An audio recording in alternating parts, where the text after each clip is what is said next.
বাঙালিরা আজ খুব ভালো আছে, চারিদিকে শুধু হাহাকার। ঘরের ভিতরে মা বোনদেরকে মেরে ফেলেছে চমৎকার। নামেই শুধু আমরা মানুষ, মস্তিষ্ক নেই মোদের। স্বজন হারিয়ে পাগল হলো, নিয়েছ কি খোঁজ ওই ছেলের? বিশ্বকাপের মোহে তুমি ভুলে গিয়েছো নিজের দেশ।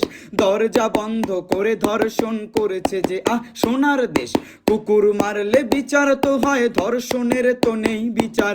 নতুন বাংলাদেশে আমরা হাসি খুশি বেশে চমৎকার। হে মালিক তুমি রহম করো, আমরা বড়ই গুনাহগার। মোদের পাপের শাস্তি তুমি মা বোনদেরকে দিও না আর। বিধাতা তোমার কাছে ফরিয়াদ, তুমি তো বড়ই মেহেরবান। প্রশাসনকে হেদায়েত দাও, রক্ষা করো এই বাংলা।